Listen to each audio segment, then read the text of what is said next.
Vegas Bad Boy of Podcasting is an entertainment-based wrestling program. The opinions shared are that of the host and their guest. Some celebrity voices are impersonated and usually not well. This program is not intended for kids and certain adults. Listeners' discretion is advised. You have been warned. Now let's get ready to podcast.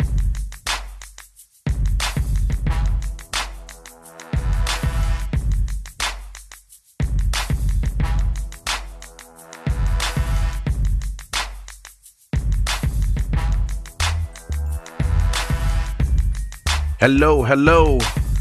Welcome to another edition of Vegas Bad Boys of Podcasting. I'm your host, DJ Impact, and I have the rest of the Bad Boys with me tonight. King Lucky, what's up? Holla, holla, holla, holla. No doubt. Simon Street, what's up? What up, everybody?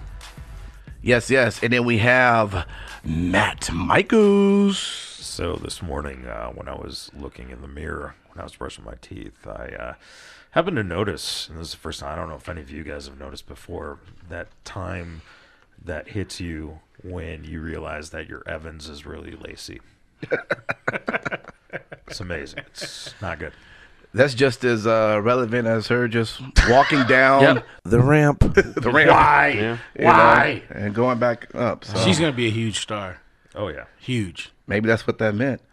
Yeah. We're going to go right into our 1, 2, 3 count show. Let's do it. It's time. Vegas Bad Boys of Podcasting present 1, 2, 3. Count Talk. Count Talk, baby. All right, so check this out. Our first topic tonight, we have the women's tag team, first ever, I should say, tag team championship taking place at the Elimination Chamber. Now, it was kind of predicted that Sasha and Bayley was going to be the women's first ever women's tag team champion, and they definitely should be congratulated for that.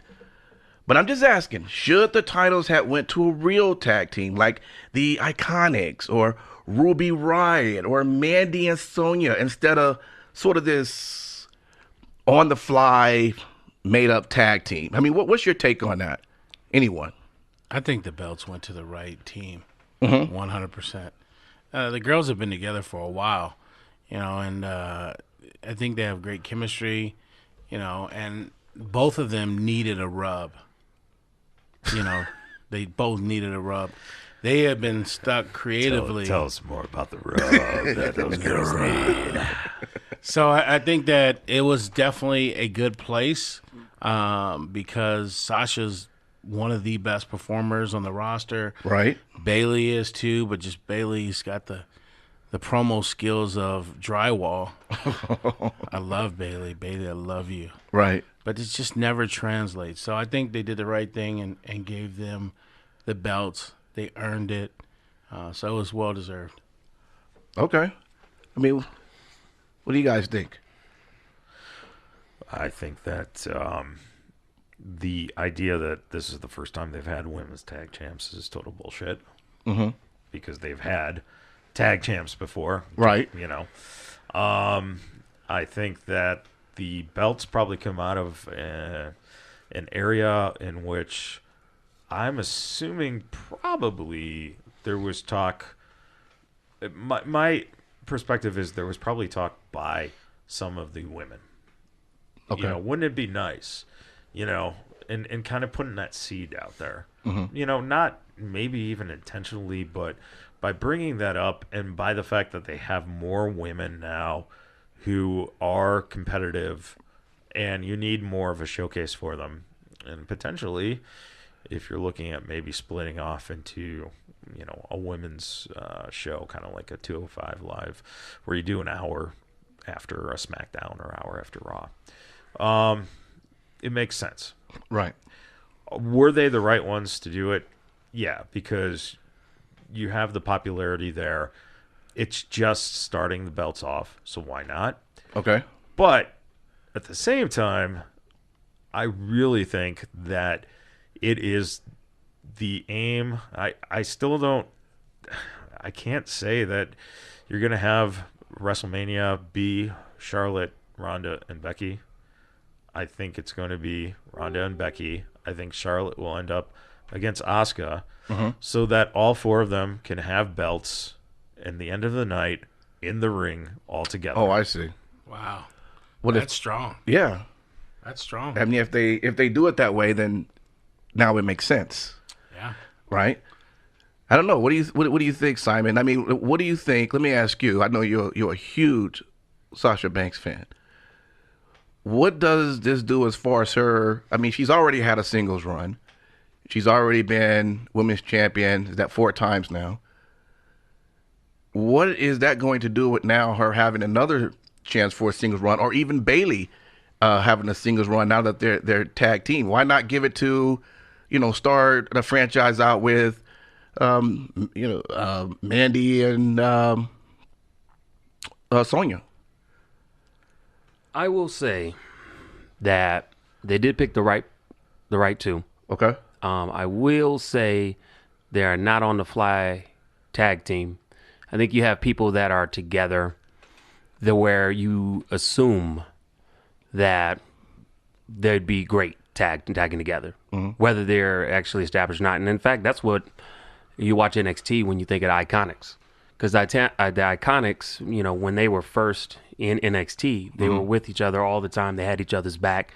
So it only just easily made sense that they became a tag team. What does it do for Sasha? I think it's good for her accolades that she already has. I think it's good just in general because if you look at the best way to introduce those titles, you want to introduce it toward the core audience of younger girls. And I think that on the roster, if you really look at it, Sasha and Bayley have done a great job of being that for young girls. Right. So when you look at and they're also the established talent. Very true. I was going to get to that. Yeah, I was going to get to that yeah. part. As what Matt was cluing into, yes, they are the established talent. And you want to start your tag titles or any new title that you can with established talent. Because when you do that, you raise the expectation. You raise the bar of what they're looking for. And that's not to say that if it had went to the Iconics or if it had went to even Sonya Deville and Mandy Rose, that it wouldn't have been good. But I think that it's a no-brainer. Wait, feller. Did you just say it raises the bar? It doesn't only raise the bar, it is the bar, fella. Thank you. Yes, it does. But I will just let me close it by saying this, is that for me as a fan, because I'm a huge Sasha fan, as everybody knows who knows me, right. But my daughter is a big Bayley fan. Okay. And so it was kind of a cool moment for me and my daughter that, my favorite pick and her favorite pick are women's tag champs. And it was a cool moment for me to have with my daughter, because I called her on the phone and told her, hey, guess who just won the belts? And she was like, oh, that's really cool. It's like us. We're a tag team. Yeah, but does it sadden you, or does it sadden her to know that her favorite is about as good as cutting a promo as drywall? I think that my daughter is not a smart mark, I'm pretty sure. And she's not really concerned with that. But again, I think that what Bayley is, she can get away with that because of what she garners with the younger audience. I have no problem. I don't think she's drywall at all. I don't, but But some people around here probably do. Some smart. I don't know where I've heard smart it before, marks. but Smart marks. I love you, Bayley. But yeah, I didn't already talk too much, but I'm just super happy that happened to them.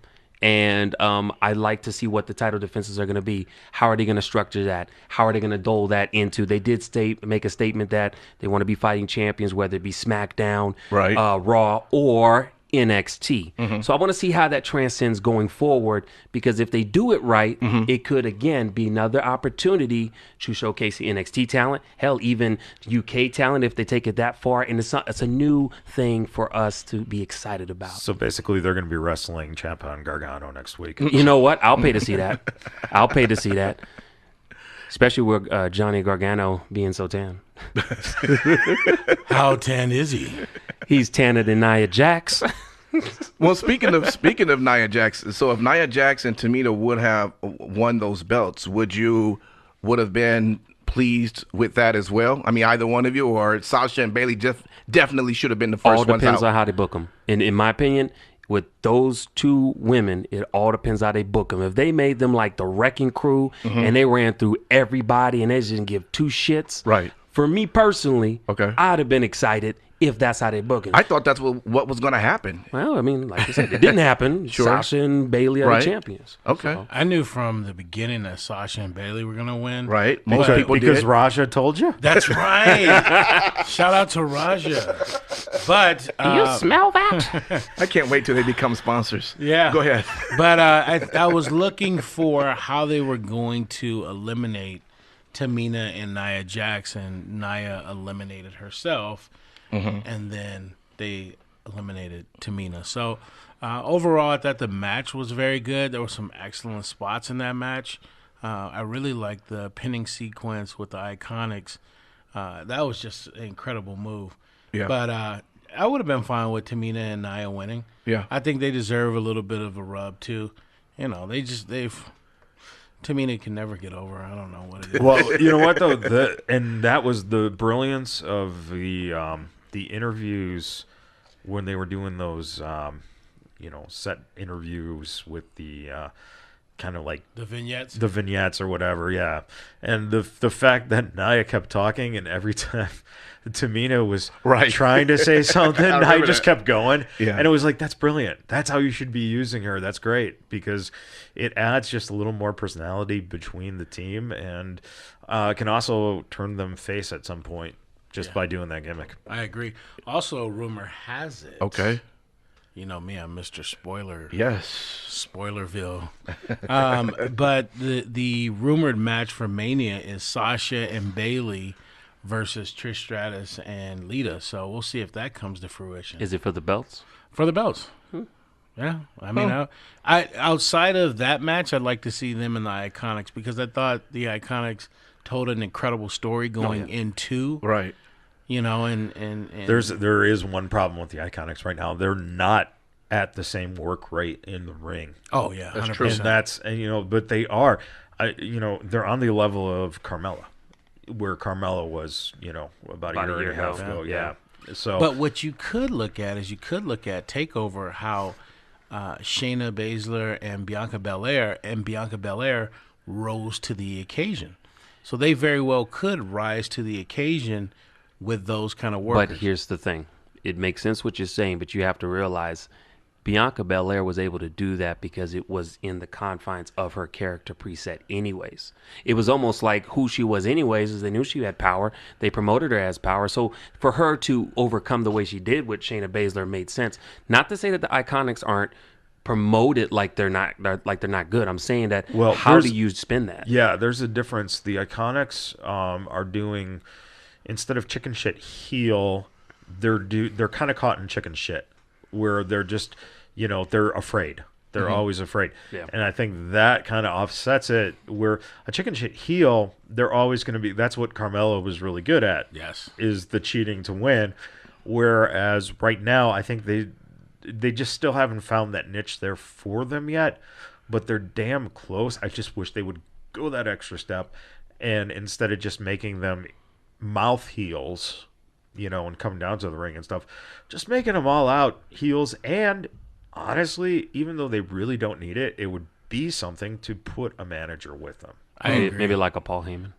No. Why not? Maybe I'd like like to a- do that. Maybe like a Vicky Guerrero. Oh, hell no. Yeah. Sorry, They're all Vicky. I kinda love you too, loud. but- they'd be obnoxious. But going back to your point, Matt, about Carmella, is there anything that she can't do? I mean, except for Corey Graves. But I mean, is there anything that she can't do? Wow. I mean, she's amazing. I mean, too soon? Oh, okay. That was way too soon, man. That's But- not even but- substantiated. But you yet. look at her evolution from NXT to the main roster, and to me, everything she has done has been outstanding. I mean, I'll give you that. I wasn't a fan of Carmella. I know you wasn't. And she's definitely a stepped her game up. Anything they put her with, they put her in there with Charlotte, Becky. You put her in there When she won with Money in the Dance Bank, Break, Money that's in when the I Bank. kind of. But at the same time, I going back to the whole tag team women's championship, I wouldn't give her the belt, her and Naomi. I wouldn't have gave that to her at all, though. Not yet. Not yet. What's up, Simon? I will say that the one thing that I appreciate so much with women's wrestling right now, not just WWE, but other promotions, I like that you're getting a wider variety. And in my opinion, I remember back in the day, you didn't always get that. I tend to see women in wrestling when I was younger, see more of that variety when they were in a manager capacity. But when they were in-ring competitors, it almost looked like they were comfortable with a certain type of wrestler, and they kept with that. And so, like, I like now that you have different styles, like you said, chicken sit heel, or you'll have a powerhouse, or you'll have, someone that's crafty. I like that because it gives variety and it gives more opportunity for people coming up to where, hey, I'd like to maybe do it down the way of maybe this way or that way, versus it just be one person, because then down the road that may not be great for women's wrestling. Well, I think that has a lot to do too with when I started training, you're talking over 15 years ago, where we in class did have one or two women training. And now it's evolved to a point where the women do train with the men, and they wrestle the intergender matches, where some are yet still showy and, are, more gimmicky. But you're starting to see a more competitive basis, and now you're seeing, companies starting to go with that format of a little more. We can do intergender stuff because the women are now athletic and they're being trained. I think the difference is they're being trained with more of a spirit of these women can do it now. Mm-hmm. Before, I think it was still the mentality, even going back to when I was training, that, that's nice, young lady. That's nice. Try it. But, this is a rough business. Rough business. You don't want to get involved. Mm-hmm. Got you. That was actually a really good impression of a shitty-ass person. All right, well, we're going to go to our number 2 ring count for the night. Let me hear 2. 2. There we go. 2. Okay. All right, so check this out. AEW sold out Double or Nothing in 4 minutes when they went on sale. Whoa. Was that a boner I just saw, Lucky? Yeah. Omega. Oh, my gosh. You and Omega. The Elite. So, look, they sold out Double or Nothing in 4 minutes when they went on sale this past Wednesday at the MGM Grand in Las Vegas. And then, of course, due to that, the pre-sale that took place a few days earlier, the pre-sale sold out in 24 minutes. Now, the G1 Supercard, which is a co-branding event with ROH and New Japan Wrestling, sold out Madison Square Garden in 20 minutes and is also the first non-WWE wrestling show held at this famous arena. So what I want to ask is, should these brands figure out, apparently being co-branded, doing one major arena in a major city every month, being that demand appears to be so high? What do you guys think of that? And instead of this once or twice they do a year, why not do a major city? LA, New York, Boston, Miami. They could do one of these. Of course, it's got to be co-branded. It won't mess up the storylines. They still can have their shows that they do within a weekly basis. But when they want to come together to do a big show to bring all the folks together, why not try that out? Do you think that would be something that would work? Or right now, just doing one every year or two every year is just the way to do it? I think a couple every few months, because, you're at a great point in wrestling right now, and you don't want to oversaturate it. You have AEW, you've got WWE and all their hours, and so I think you can generate interest like they're doing by going into Madison Square Garden, by doing it every so often.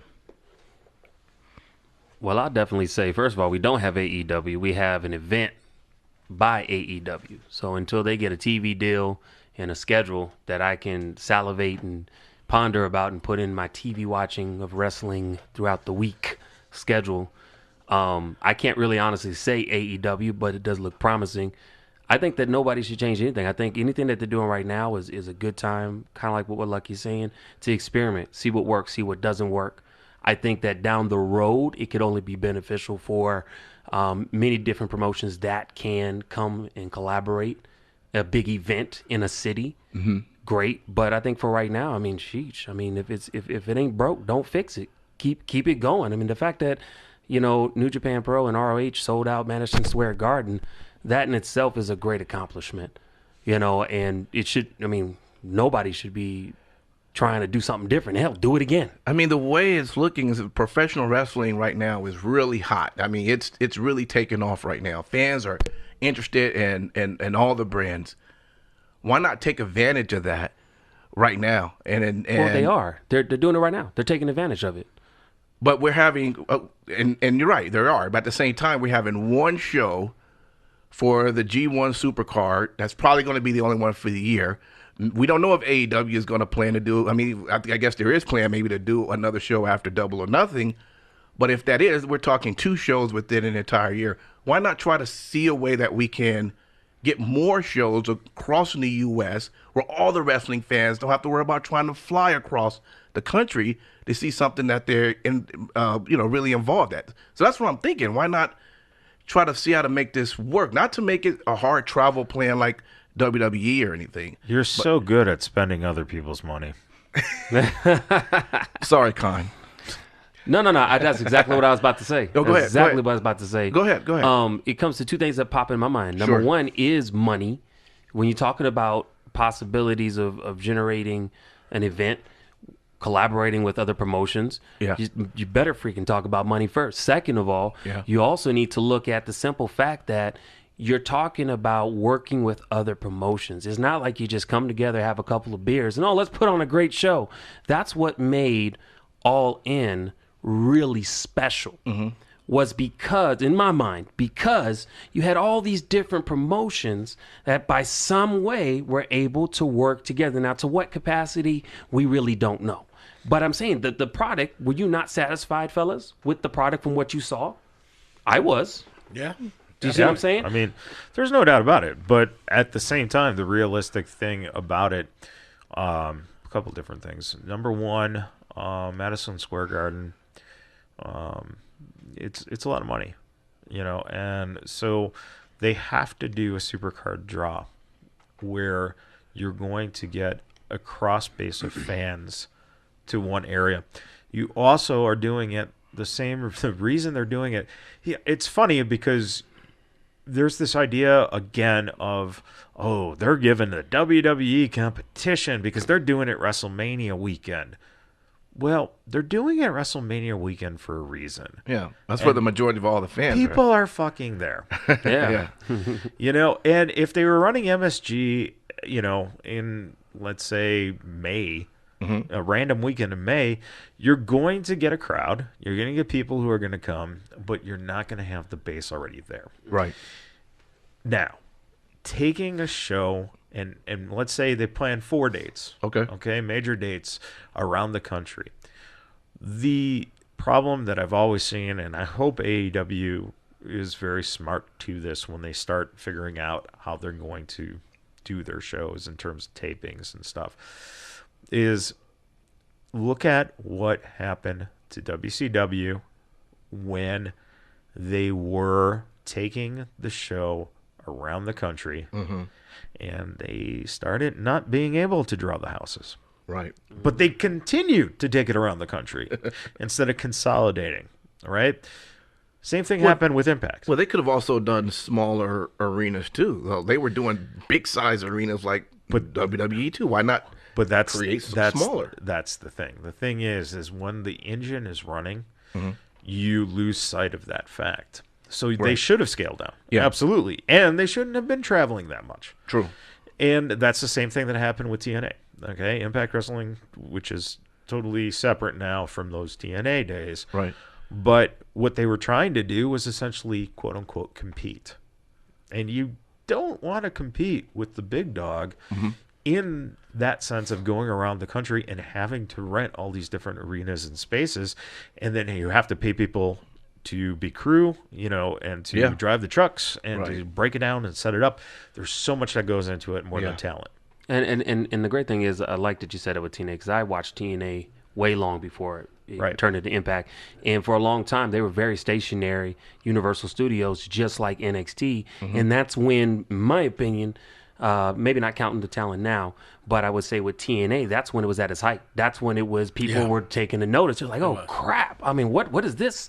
And you're right, because they were able to consolidate or pretty much downsize, keep things small. But when they started traveling, at first I was excited, like, whoa, TNA travels now? Yeah. Crap, that's freaking awesome. But then I noticed that started the trend, it seems. The key thing, it happened to ECW too. Because ECW started trying to do that. And the fact of the matter is that you couldn't make the same gate because you couldn't necessarily. ECW was trying to put a product out there on the road in which the television product wasn't even fully recognized nationally. And, in areas like Los Angeles, we were able to still sell out the pay-per-view. Right. But I look at TNA when they did the big show, their WrestleMania. Right. They did it in LA. It didn't sell out.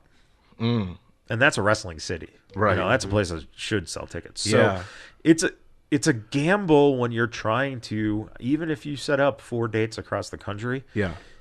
It makes sense if the wrestling audience is already going to be consolidated in there. So if you're going to be taking a gamble. The only thing about that, though, is that if the dates that I guess that go along with the dates here for AEW, that's not being consolidated around a big wrestling event, and it's sold out.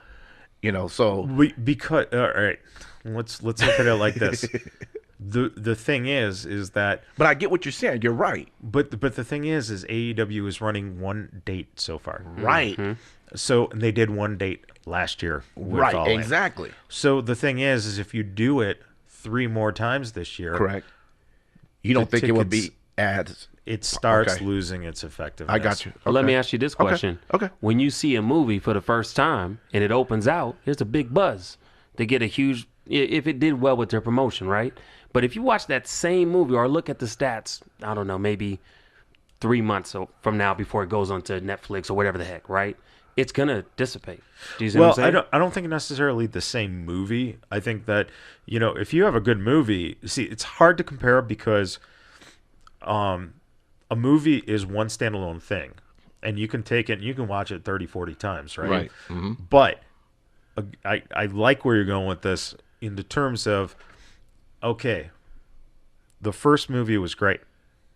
The second movie was really good. People were really buzzing. The third movie, okay.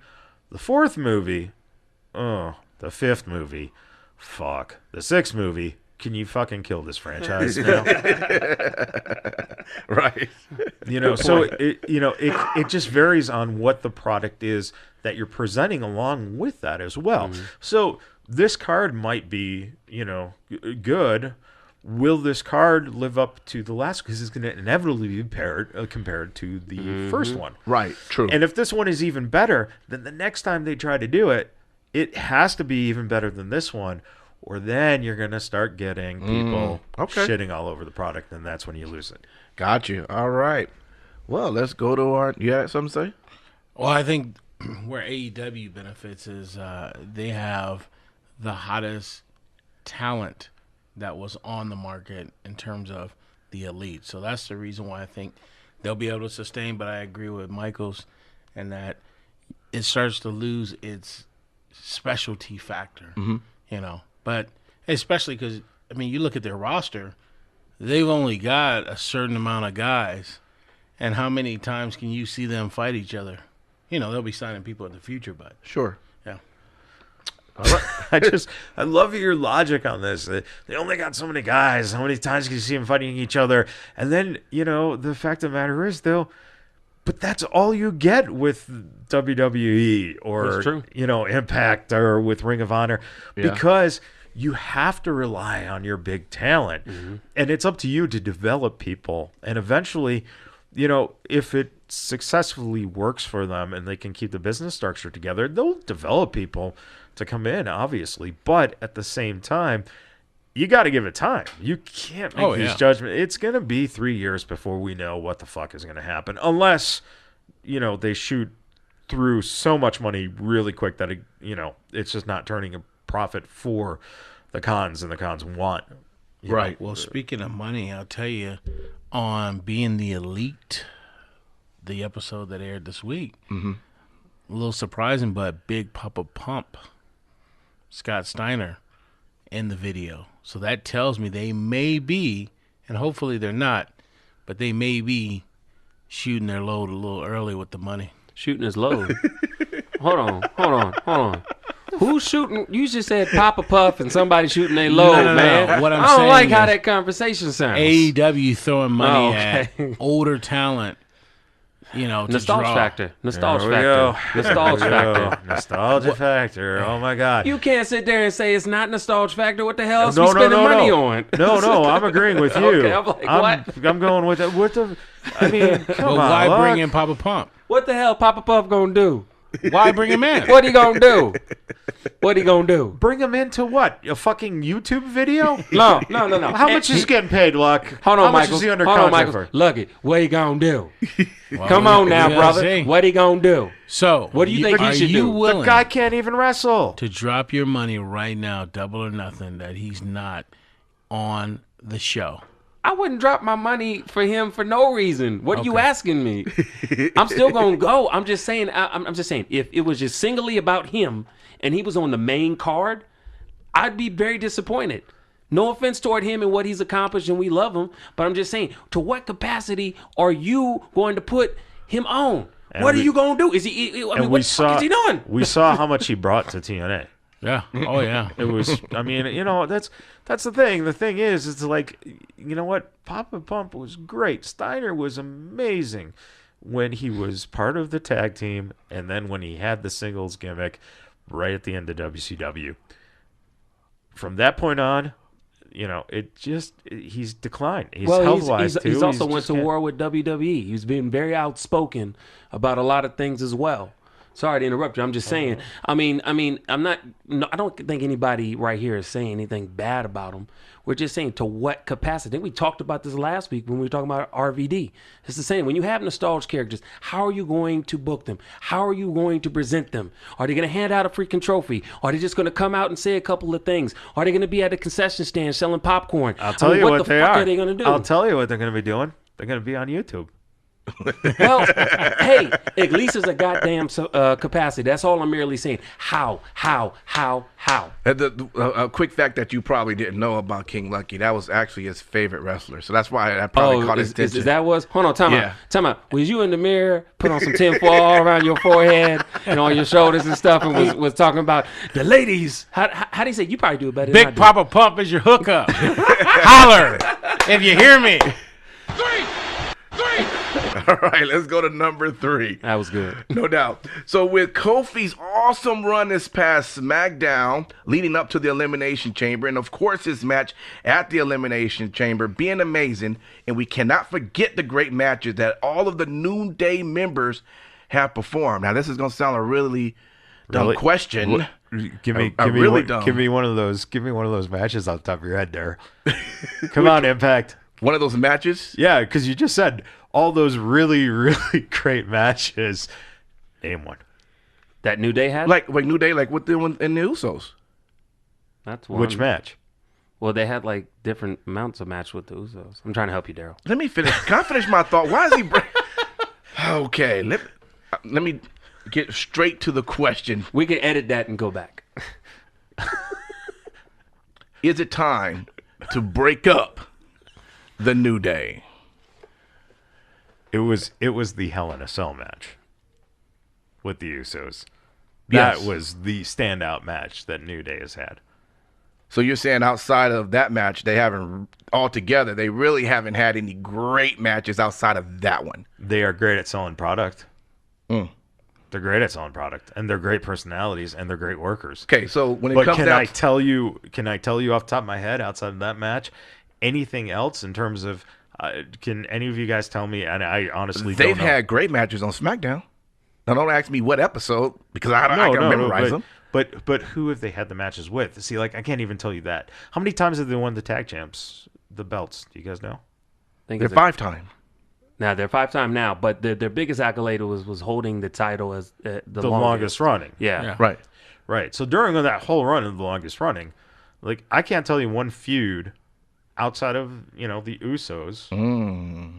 I can't even come up with one feud. So in that case, then you would say that maybe it is time to break up the New Day. Let them have their single runs. I absolutely would. Boom, Simon, go.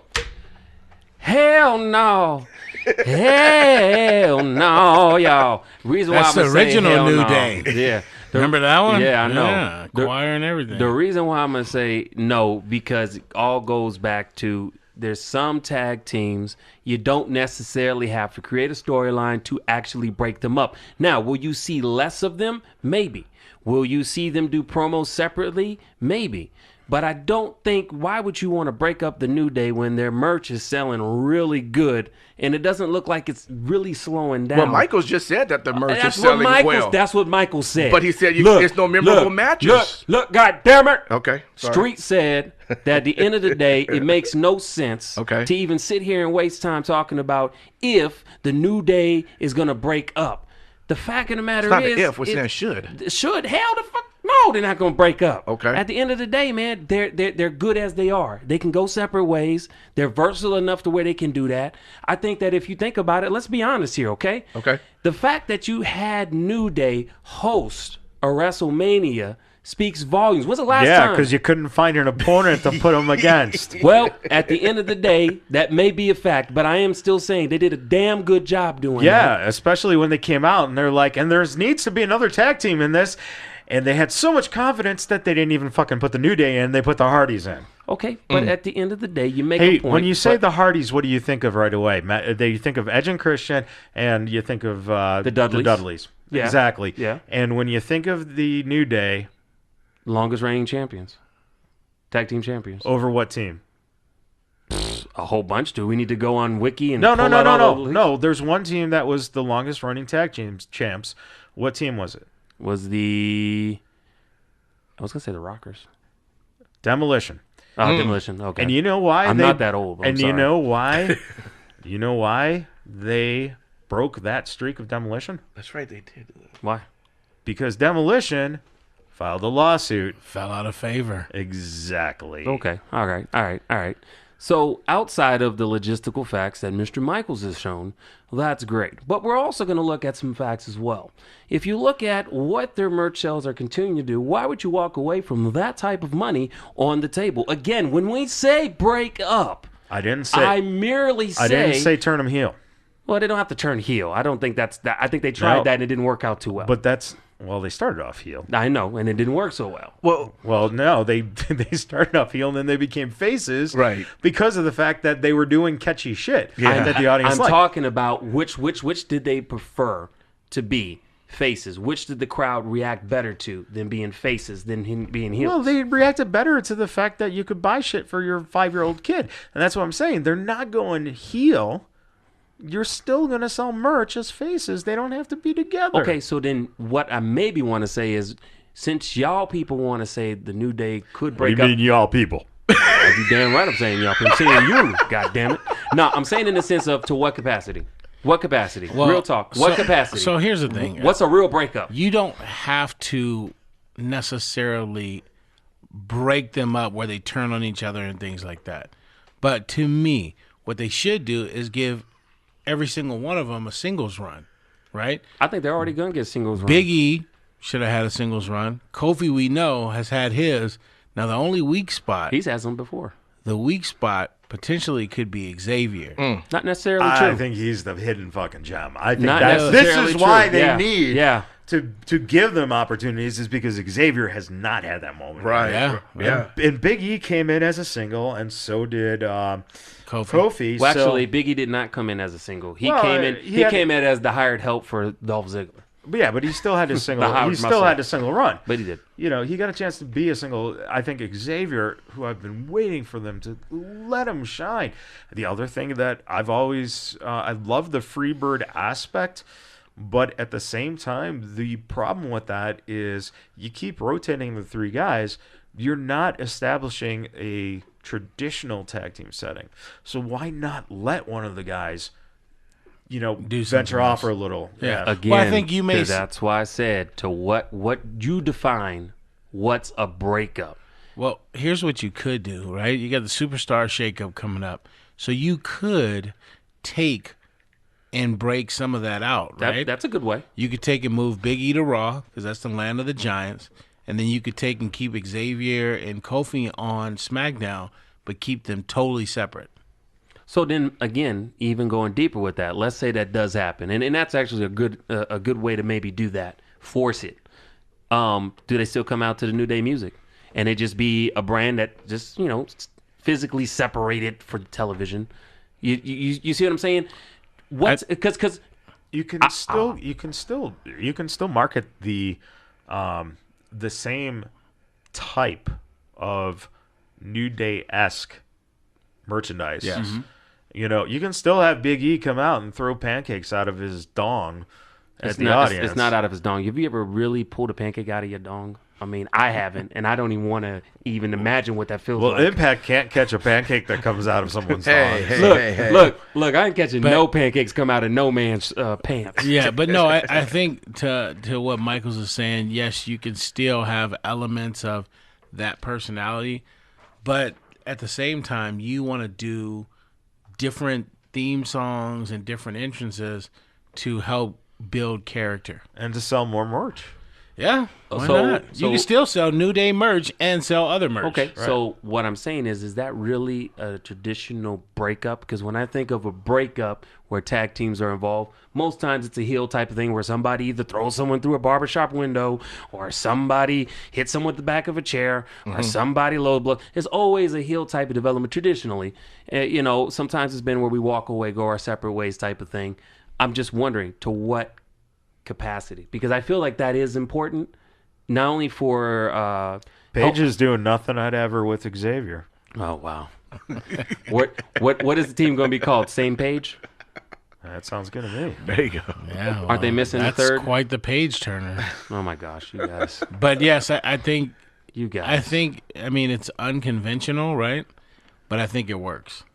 Well, you're entitled to your opinions. I just think it makes no damn sense for them to break them up, to have people get tangled up. Maybe it's just me. I'm a little biased with them too. I have been on the network TV because of New Day. Well, that is I true. will say, maybe that's part of the reason Simon why. did get 15 seconds of fame. That's No, right. it was way less than that. It was like 15 minus 10 seconds. You can catch him on the WrestleMania 33 network special. You can also ask his exes if that is true.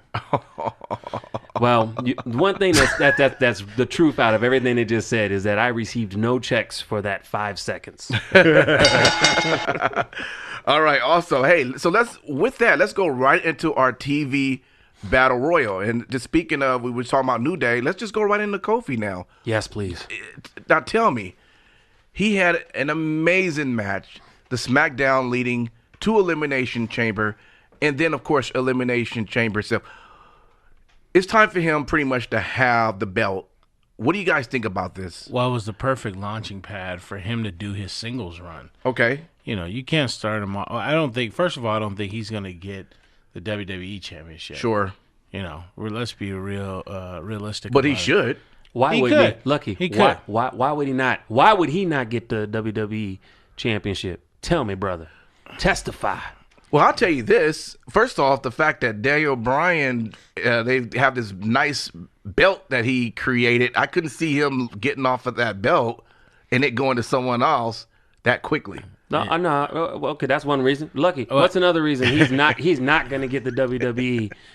Primarily the WWE Championship. I don't want to put the carriage before the horses, but he needs to build up. Give him a singles run with, like, let's say, the United States Championship first. Yeah, because he's never had anything like that before. He's had it before. He's I'm had about to it. say, I'm like He's had it, but he needs to be reestablished as a singles competitor. Okay, how long has he been in the in the WWE? Just the WWE. I think isn't it 11? I think it's 11. Yeah, Okay, over a decade. okay. What's the real reason? Is anybody else gonna say it? Oh, he's a black man. Oh shit, I'm the white guy saying this. Thank you, because I was about to say it. That's totally not where I was going with that. I know you weren't going, but I'm just gonna say it. I'm sorry, I'm interrupting. It's just like, that's what I think some people will reveal. That's why I got excited when I watched him possibly get it, just the way I felt with other people who almost possibly could have got it. Yeah, but at the same time, they're putting a championship on Lashley. So if you're gonna, It wasn't the WWE title. The well, heavyweight. whatever title it was, it still shouldn't have been put on him. I'm only talking about the WWE Championship. No, that's true. I'm only talking what about Simon just is saying that one. is true. Yeah. But We have not had a legitimate why it black is that way, man. I don't know. Wait.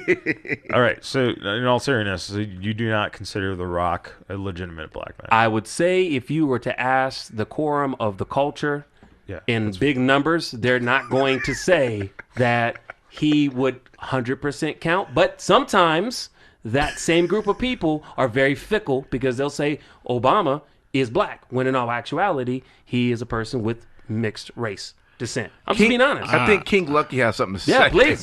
All right. First of all, This is our Black History Month segment. It's February. It's February. apparently that's what it's turning into. It's February. But anyway, I mean, yes, has there been a lack of? Of course, but that's not the reason why Kofi won't get it. And The Rock was considered. I mean, for goodness sakes, he was in the Nation of Domination. I mean, you can't get any blacker than that. That's television. We're talking about a little bit more along the lines of No, but we're directly talking about we can the make product. a poll. We can make a poll. All right, online. well, that'd be And- a poll, but I think it's I mean, while I think there is, definitely an opportunity for more, that I don't think that's the reason why he wouldn't get it. I'm not saying that's not the reason why. I was actually joking with you. I just want to know, when are we going to get someone? If you grab somebody and they didn't have great eyesight and they saw Kofi Kingston or anybody who was black outstandingly, I guess you could say, by vision, when are we going to get that from the WWE? For the WWE Championship. That's all I'm asking. Now, whether or not if that goes into the equation of why Kofi's not going to get it or whatnot, there's more to do with the fact that it may possibly happen for Fastlane, of why he may not get it versus anything else. Well, there was definitely a missed opportunity for Kofi to be champion when he faced off Randy Orton for that championship match on SmackDown several years ago. Yep, I remember that. And Kofi went way out, and I actually thought that he was about to get it. Especially when he was on top of the car and he messed up his whole car and everything. I thought that was cool. Well, the problem with Kofi at that time too, don't forget, is that he was still so Jamaican. Yeah. That you couldn't understand what he was saying, so they didn't give him the ball. But you know what? It's a good point about the WWE title. Mm-hmm. But at the same time, you got Booker and you got Mark Henry, who have held the world championships. Yes. In the Federation. So, there is, is it race? I don't know. I personally have always thought that there is a tendency not to push the black athlete as champion because and it's really weird because Vince adores Martin Luther King Jr. Anyone you just see, anyone talking about Martin Luther King Jr. and Vince McMahon, he's been one of the biggest people for years and years and years on MLK Day. There's always some kind of tribute or something going on. But yeah, in the same breath, The Rock is the only one who's held that belt, and some people would say that it's legitimately not a black champion. So, But even if The Rock, if he is pretty much is the only one of color that has held the belt, why hasn't there been More from the beginning of time since up to that point? Why hasn't there been another champion? Have no one else was worthy enough to get to that particular level? I mean, that's a question. They missed the boat. I With Henry. honestly, With what? I would say with Henry. I'm sorry. Oh yeah, I mean, Mark Henry could have been. Mark Henry has always been an enigma because I don't think they've ever really found exactly how to use him in that capacity. But no, I think the biggest missed opportunity was the Junkyard Dog. Oh, Okay. Yeah. He was a man who was as popular as Hogan and was could have been that's mainstream. true. But at that time, you were building the company, so you kept putting Hogan as your face. In the end, it's always been very racist. If you go back and look at the history of wrestling, it was very racist. True.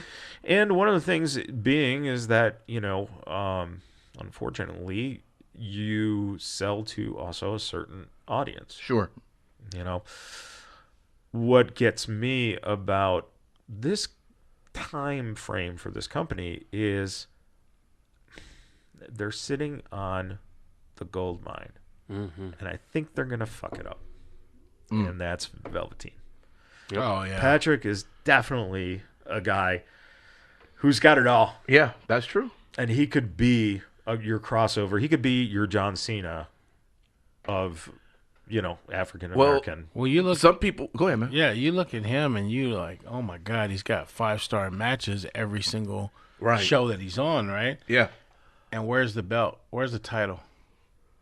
Where's the big push? Are we talking about Velveteen? We're talking about Yeah. Well, Velveteen Dream. I will say this, and before I go into that, full disclosure, I'm not trying to pick a fight or point out what Vince may or may not do, because I'm not him. I don't know him. But I will say that there are many instances to where, like you were saying, Michaels, with the timeline, you could be pulling the trigger to where that checkbox that I mentioned earlier could be checked. And we're like, okay, they did it. Yeah. But when it comes to the Velveteen Dream, I think that I've heard other people say that, well, why is he getting this? Why is he getting that? I think that, if anything, my opinion, I think that's probably, if I were to be a smart mark for 2 seconds, I would say, if anything, I would hope that that's Hunter and the NXT people trying to hold back, because I will tell you this, and I want to go deep into it, I'm seeing a change of how WWE, particularly the main roster, is changing how they have NXT come in and how they want to utilize them. They're finding out there's different ways. So I'm hoping if all these changes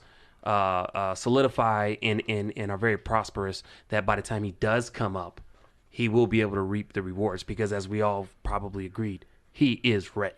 I mean, he is the one that has everything going for him. Yeah. Well, and even if he's not directly ready, let's say, within the next year or 2 years, he is the one guy that I look at that I can actually put my finger down and say, he's got it. Yeah, He's got it. He might be a little green still, but he's got it. I agree. Yeah. But getting back to Kofi. To the fact where John Cena said he wanted to wrestle him, that's That's a high pretty honors. big feather in your cap. If Cena, who's watching the product, watching everybody, says, I want to face Velveteen Dream, he wants to do the honors and do the favors and put him over. So what the hell, speaking of the Elimination Chamber and Black Champions, Lashley, what the fuck is going on? So, okay, they're not friends, but then they were friends, him and Leo. Are you talking about him and Leo? Yeah, what the hell is, I think the only people that can answer that is probably Paul Heyman and Brock Lesnar. I'm pretty sure if Rush did not take him to the promised land, as they keep saying it, that, he wouldn't go back to the well, even though the little shit screwed him up for his Intercontinental title. I mean, that should have been an easy win for Finn based on the numbers, but Finn overcame and won the IC title. But I think that Leo, for the sake of the storyline, is legitimately sorry and legitimately can take him back to the promised land. Yeah, but what I don't get, and correct me if you guys don't see it, why then you have a pay-per-view match, he fucks up, why did you have Lashley then do a move on him afterwards, only to have on the next night on Raw Lashley double team with him? I understand what you're saying. And then you also had Lashley come out and help beat down Braun. I'm just confused what the fuck they're doing with this guy. Yeah. I do see your point when you say that. With it, and even then, I was like, oh, so we're doing this again. When he came out to go beat up Braun, I was like, oh, okay. Yeah. Yeah, I see what you're saying. It's very broken up. Yeah, and then Holes. and then you throw Drew into that whole thing too. It's like, what are they doing? This is the I guess the level of the tier of performers that makes me so confused, because it looks like one week we're pushing your ass, and then the next week, well, maybe not so much. Yeah, it's crash booking, and I'm not a fan of it because he Is it- should have is- never. Hold on, time out. It's legitimately called crash booking? No, I was just wondering. That sounds cool. no, it could be Did you But- say trash or crash? crash. I No. thought, okay. Crash. Wow. It can't be crash booking anymore because he died about 20 years ago. Yeah. Oh. Rest in peace. Rest in peace, Crash Holly. But yeah, I'm not a fan of it either. I thought Lashley shouldn't have slammed Leo Rush on Sunday. You know, it should have just rolled out. He could have been. Been He could have been disgusted with totally it. pissed at him. Yeah, he could have just been pissed off, Right. and left the ring, and then Just confusing. The But let me ask Monday you this thing. question. I'm sorry. He kind of did, now that I think about it, when he went up the ring and he was like, rah, like he lost it. Like it would have been nice if they had presented that small little sliver that happened when he walked up the ring at Elimination Chamber and then following Raw. If they had done something, maybe a quick little segment I think- backstage would have been a little bit better. I think it was the way to make him not look weak after they lost that match. To have him do that strong point. Yeah, I guess the way to make him not look weak is to slam down Leo Rush. Yeah. Someone need to call child services. Yeah. 'Cause that wasn't even right. Yeah, I agree. Well, let me ask you this. I mean, when you talk about this strange writing, am I tripping on this for this past Raw, this past Monday night? Dean Ambrose, I was completely confused at what. Now, I guess we could say it is true. Is I guess he's leaving, so it doesn't matter. But what was that whole spot about? It was, he picks a fight, he gets beat up in 2 seconds. He doesn't even come out in his heel music anymore. So I guess now he's a face again. I'm confused with what are they doing? Is he just riding his time out? Again, I'm confused at that. Fucking got me, man. So here's the thing, and I'm going to maintain what I've been saying. Okay. I think it's a work. Okay? I think that they are setting up Dean to be huge. Now, I could be wrong, but I think that this is a long play. So he's a face now. I think He's fucking crazy. He's unpredictable. He's fucking crazy. And he's crazy. The asylum, Because and don't forget too, they did the vignette backstage where Seth was being interviewed. Right. And then Dean comes up, Slay and the Dean, beast. and Dean didn't even know what the fuck he was talking about. Right. Yeah. So could you? But why have, did they change? Why did this theme change? 'Cause Why this is how crazy people are. so Real okay. crazy people. So we should. Okay. All right. I was just confused. I was looking They for make the no fucking sirens. sense. I was waiting for the sirens to hit, and now it's back to this original music. And Yeah, okay. but I Go ahead. think you could have him being crazy, him being a lunatic, and it could absolutely work, right? They're probably throwing a lot of different things at the wall, hoping that it'll stick. Mm-hmm. But I think for him, the freedom now to kind of go out there and do whatever he wants is liberating. And now you could potentially have a small Shield reunion where they screw Brock and help Seth win and celebrate at the end of Mania. But again, you can do it. But it needs But- Roman. But it just overall man, it just doesn't make sense. Right. Because it's like, then why'd you turn him heel in the fucking first place? Right. It's crash booking again. Yeah. But sticking along those lines of like, where are things going with this booking and stuff? Okay, Revival, they get belts. Right. Yeah. How awesome is that? That's great. awesome. Freaking I amazing. love it. Wonderful. And then the next week on Raw, Right. let's have them job to NXT NXT. guys. Right. I mean, I don't know what's I agree. going on, man. Right. I agree with that. You know what I think it possibly could be? Is I think that sometimes when you're on top and you're doing good, okay? I think that sometimes you're like, you know what? Why the fuck not? Do you see what I'm saying? And it's just not meant to mean anything. It's probably a freaking Wonderland lottery for smart marks who are really trying to just figure out the Da Vinci Code with this booking to where the lines cross and where is it going to lead. So WWE just trying to put a show just to get through the night so they can figure out something else. Yeah, They've done it before. Well, oh yeah, I'm sure. But then they had Ciampa and Gargano go over on whatchamacallit, on the bar. Yeah. I'm just saying. I think you're building credibility for those guys. No, I totally get the building credibility, but the bar, not tag team champions. Very true. Were tag team champions. That's fine. What I don't understand is how you have them go against the people you just put the fucking belts on. You're making them look better. That's what you can say that they're, it's a smart market thing, but I'm just talking basic storytelling. Yeah, it's very fragmented. It's really fragmented. Yeah. And so it makes the Revival look... This is unfortunately what I feel, that everyone who cried that, oh, the Revival, they want their release, and they want to go to AEW, and this is going to be... And then all of a sudden, oh, well, I guess if you ask for a release, you get championship belts. And then it's like, so now are they getting punished? Because right.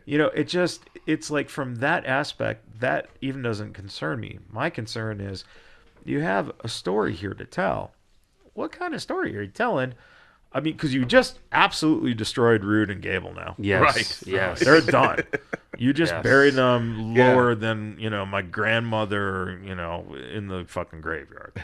So I don't know. I really wish that some aspect of thought was put into how you go about doing something like that. Consistency. Yeah. Well, I can only say this. Let's bring it back. You asked us originally what we thought of Kofi winning. I would like to say my piece about it. Okay. I found it to be very heartwarming the way it was presented, because going into the chamber, even myself, I looked at Kofi going in the same way I do with the Rumble. He's going to be exciting to watch. He's going to do some really thrilling stuff, but I don't see them as him to get a push or to get a rub or anything. But to see him eliminate key opponents, and in the fashion he did, to me, was realistically reasonable. Yeah, it was so good to see him go over on Samoa Joe. That was huge. No, that's it. But that's what I'm saying about, like, fucking just... They have no continuity to these characters they're building nowadays. Like, Joe should be Monster heel. Monster. Right. And The biggest heel in the company. very, very easy to do.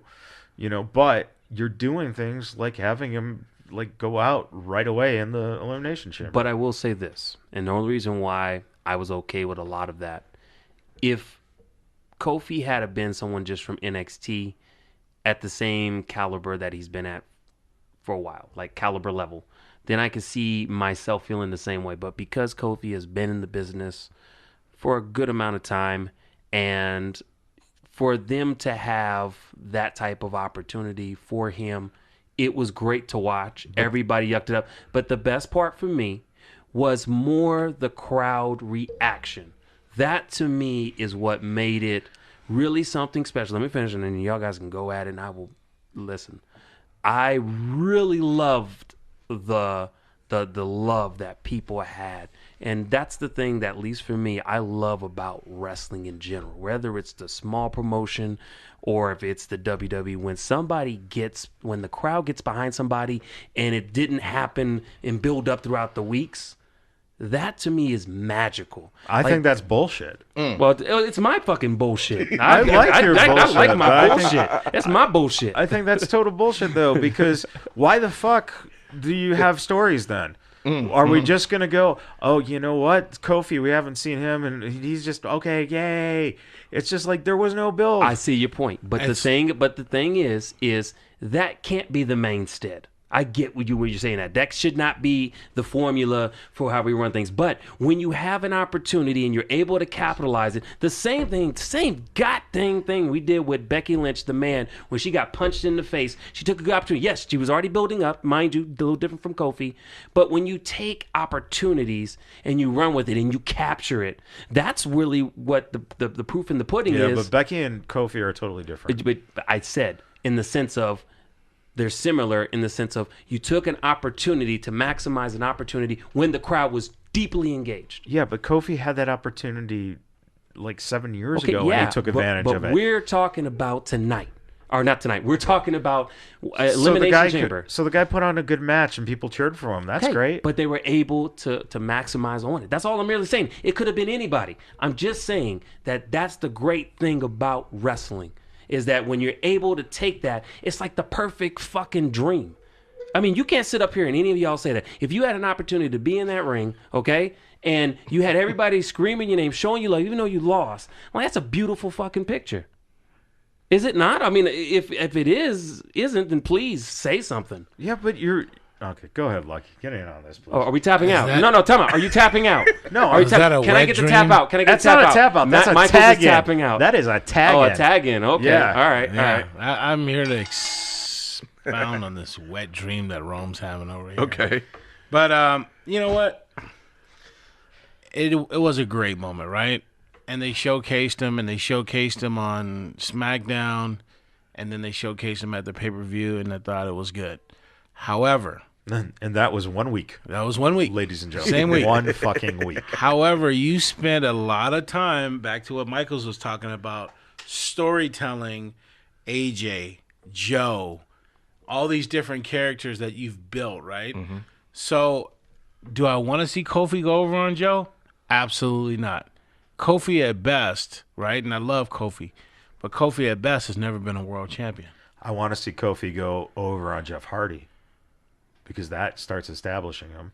I wouldn't mind seeing him go with AJ because that would establish him. But see, you're talking the opportunity in the moment. Well, that's a great, we respect you moment. Fine, that's wonderful.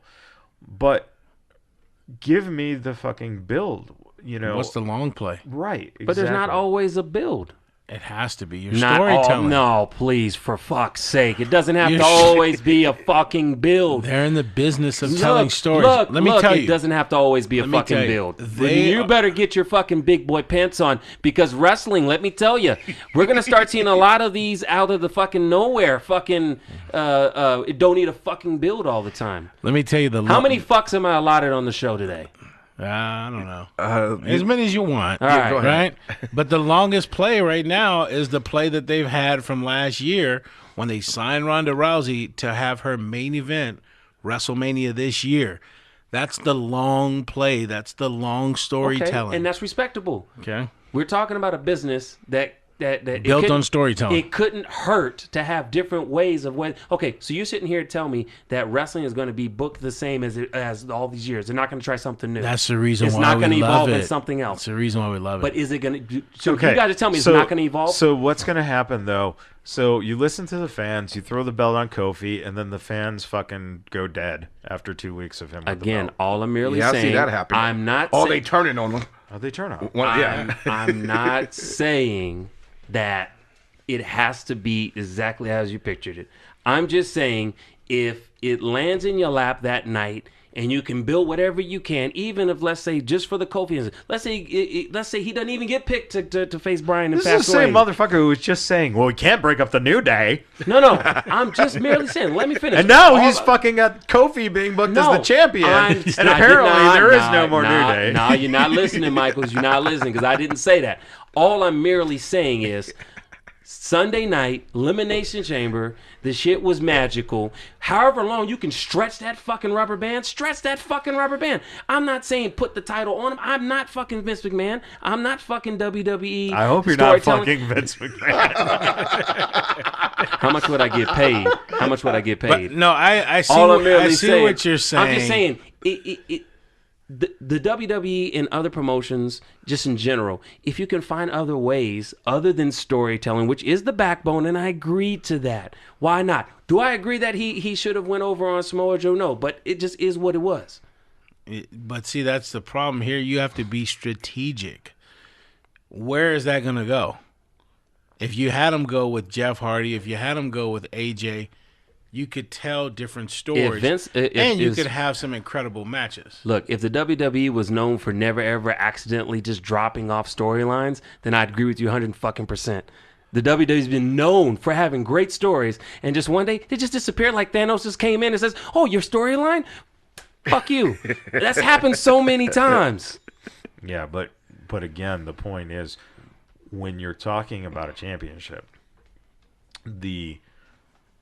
you can't just go off of one crowd reaction and then just feeling that crowd reaction and then just giving the belt over, because of the fact that you want to at least take advantage of milking that to build it up, to make it something. I guess, what we're kind of feeling here is that you're saying, well, why not go with it? I didn't say give him the belt, though. Well, then why are we having this conversation? I did not say that. Okay, we can rewind it back. I never said give him the belt. What I am basically saying is that at the end of the day, milk it for what it's worth. Take advantage of the opportunity. It's great for Kofi down the road, or if it's not. If the rumors are true and he is going to be the person that is going to face Daniel Bryan at Fastlane and he doesn't win, fine. All I'm merely saying is let's not shit on it because he had to go over on a couple of guys. It does suck for Joe because they've been fucking choking You know what Joe. you're doing, though, right? What am I doing? You know what you're doing. I'm not smart marking. You're grabbing the tit before you kiss the neck. But I do it all the time. That's the wrong. Why do you think I'm always so premature. single? I'm just playing. No, I'm just saying. I mean, I'm very passionate about it because I really just think that like I said, storytelling is very important, and I don't want to take nothing away from Kofi and what he experienced last night, whether it was planned or not. I thought that it was a great segment to end out Elimination Chamber. Your brothers come in there, they support you, they kind of call you out and say, "Why are you crying?" Stuff like that. I thought that was cool, and I think that's what, going back to what we talked about earlier. That's why I don't want to see the New Day traditionally break up that WWE has done in the past. And you know what I would have done? What would you have done? And you want to play fantasy booker here? I'll totally play fantasy booker. The minute I heard that crowd, and the minute I saw that reaction, I would have told those guys before they went down there, turn on him. Oh my gosh. I would have fucking buried him, That's because how then you he do would it. have been put over and made. Huge. Probably. would've- But that's how WWE in the past, maybe not exactly like that, they have broken up tag teams. Do you see what I'm saying? So whenever y'all say, are we breaking up the New Day, is that going to be the way that they're going to break them up? Or it's just going to be like, we're going our separate ways doing whatever we do? Is there anything else this past pay-per-view or during the week that caught your interest? Maybe Ronda and Ruby Riott. Does anybody have anything to say about that? It wasn't Ronda. It was Sonya Blade. Oh. Sonya Blade? Yeah, from Mortal Kombat. That's what she came out in the ring to. Sonya Blade. She is the Okay. voice for Sonya Blade in Mortal Kombat 11. Respect that shit, Michael. That was probably her Respect best it. cosplay to date. Yeah, it was awesome. It was awesome. I was excited. All right. Anything else that stood out to anyone? Yeah, but I'll go a step further on Sure. that, though. I really, boy, do we have to bring out Vince McMahon?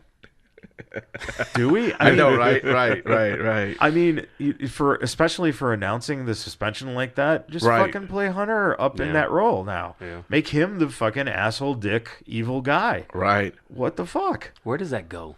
That's it. That's where I'm with you. That's The how I only felt. thing I could see. The only thing I could see is that if there's some way, and I know this is Vince, and there's a good chance he's gonna fucking do it, that we find out that Charlotte did some favors, Oh my gosh. right, to I don't get even in. wanna- I don't even want to Yeah. think about that. So does it have to be a three-way? It's not going to be. Oh no, it was just Charlotte and Vince together. Well. For the match at WrestleMania, so does it here- have to be? Go ahead, man. Well, here's what I think. Again, back to when they signed Ronda, they knew that they wanted her to headline Mania, right? And the person that you would have her headline Mania with is your strongest talent, Charlotte Flair. Right. What they didn't anticipate is 4 to 5 months ago, Becky picking up all this traction Yeah. and catching, really the love and admiration of the fans. And so now you have to rework everything where you still have those two, Ronda and Charlotte, as the main event, but now you have to incorporate Becky, and I think that's where they're at right now. They're buying time because you still have 7 weeks, if you will. So who does Asuka face? Oscar who? Your mom. Yeah. Well, I definitely like your theory about all 4 of the women holding the belt. I don't see why you don't have Charlotte versus Asuka, and you have Charlotte go over on Asuka again, and then you do a third one next year where Asuka finally wins at WrestleMania over Charlotte. I could see that. That's called storytelling. I'd buy it. That's long-term storytelling. Yes, I agree. Yeah. Well, Simon looks like he ain't even responding. He ain't gonna say nothing about that. He tired of y'all talking about Oh, it. hey, we missed one huge thing, guys. D-Generation X Hall of Fame. That's right. All right. Does Billy show up? Oh, of course, of course, because he's behind the show up. scenes Of course. Billy with AEW. But here's the thing: who inducts them? I don't know. Stomp the Chomp. Because they're all a part of the group. Yeah, they are. Yeah, that's a, You have to pick somebody from the Attitude Era, obviously. But I think it's going to be interesting who they pick. And I have a question too. If they're inducting, not if they are inducting the Generation X, that would be a good way to get. Because China's never. Has she been in the Hall of Fame? No. She No, hasn't. this is So China's. so this is the This first. is how. So this is they're- how they get a step up to inducting her in the Hall of Fame as just her single career. Do you think? I don't think she'll. I don't think No? she'll ever. I'm go just in. I'm just wondering, just curious. Now that she's gone, you'd have to have one of her family members representing her. I don't know even if there's going to be anyone present at this. I would hope there would be. I think that this is your opportunity also to put, because you could say the same thing. Well, do you put the Outlaws in as a tag team because of how they did things? It's really just a retrospective way to get in collectively X-Pac and Road Dogg and Billy and China. The bigger question is, so does Rick Rude go in a second time, and does Tori, not Tori Wilson, but Tori, who was part of DX, as that's right. X-Pac side piece. And then in that matter, you also had Kane as part of DX for about a cup of coffee. But I think they're only just talking about the core, They are. though. Thankfully, There. because let's be honest, the day that they induct the NWO into the Hall of Fame, if they were to list every fucking body, man. oh my gosh, The only way then- Scott Norton and Buff Bagwell are getting in. Yeah, but you know what? If you do it NWO, you have to do LWO. oh my gosh. Well, I guess so. That joke just died like Eddie. Yeah, man. I guess so. Usually you own it, man. That was sour. Nobody That was has sour. love for the LWO. I know, but All right, well there it is. Well, anything else you guys enjoyed on wrestling this week? I'm watching ROH. I'm a big fan. One thing I gotta tell you, my boy Jay Lethal. Now, first off, I am a little upset because Wipe your mouth. okay, man. First off, they changed his theme music, and I don't like that. I don't like when you change my favorite wrestler's theme music. All right. boy, you must be upset all the time because wrestlers always change the theme music. I know, but that one I just love. But Lethal, which is now a two-time ROH World Champion, recently made history of his own, breaking the record for the most combined days as champion and surpassing Samoa Joe's record of 645 days. You go, bro. That's what I'm talking about. Jay Lethal. Who else would do it? You said who else would do it? I have no clue. Jay Lethal's talented, but who Well, else? Well, I don't know about all that, but what I was going to tell you that You I'm don't know pretty, he's talented? No, I don't know what y'all talking about. Oh, I I was- wanted to say something with regards to Jay Lethal. Yeah, go ahead. Do you think that there's been a lot of? Can you say it how do you say it, Lucky? Whenever rumor has it. Rumor has Yes, it. thank you. Rumor has it that Nick Aldis wants a match with Jay Lethal. So what do you think? I mean, I think that would be a decent match. To be honest with you, I mean, I'd be excited to see it. I don't know what the booking would be like, but I mean, Jay put on good matches regardless. So I couldn't see why that would be a problem. Right now, he's trying to maintain that belt going into the G1 Supercard. And, if he could definitely hold on to that, that would just be amazing. I watched this past week's show, and Well, you sound like a little kid. Well, if he could definitely hold the belt, that would be amazing. Well, I am a little kid, not Dad. really. It's He's not really. fanning out. It's not really his choice. It's called booking there, buddy. Listen, in wrestling, I like to pretend that it is just in my own world. It's still real. It's still real. Thank you. Don't try to take that away from me. I'm not trying to Please. take it away from you. See, Dad, you're the one over here, son. It's not real. All I'm saying is the hand right now would be 20 years old. No doubt. Anyway, it's good programming on ROH right now, and if you could catch it, definitely check it out. And ROH is going to be in Las Vegas at Sam's Town Casino on March 15th and 16th. Get Viva tickets Las now. Vegas. That's right. Tickets are on sale, and your Bad Boys will be in the house, yes, sir. just as we were for Impact Wrestling taping. Yes. So this is exciting time for wrestling. Fellas, you have anything else as we about to call it a night that you want to talk about? Definitely mention our guests. I'm going to let one of y'all elaborate a little bit more on that. Boom. Next week. So pretty much our next guest. Yo. It's going to be one half of Crime Time. JTG.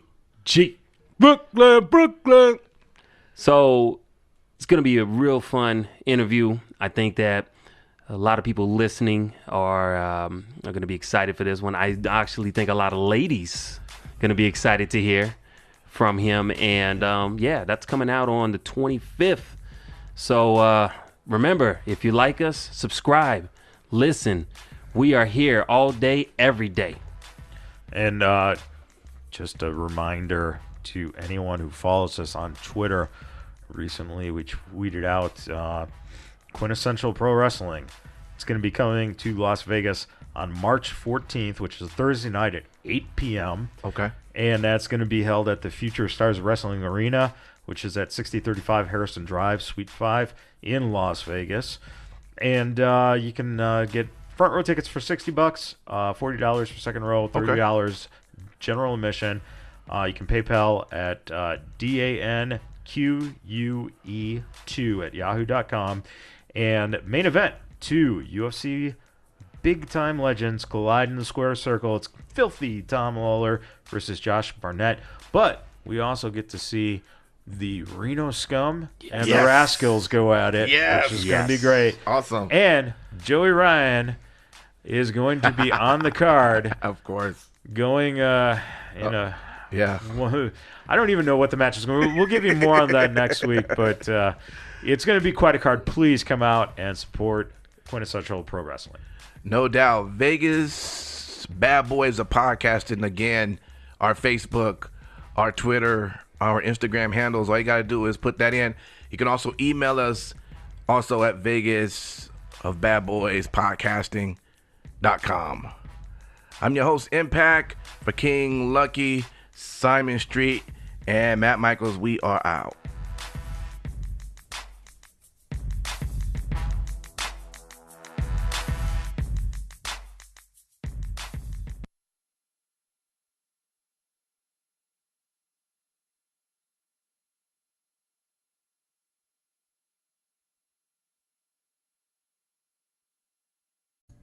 Thank you so much for checking out that video. If you liked what we did there, make sure you hit that like button. If you're new here, slap that subscribe button and ring the bell. That way you can be a part of the notification squad. Follow us on social media at Vegas Bad Boys with a Z on Facebook, Instagram, and Twitter. And until next time, we will see you in the next video.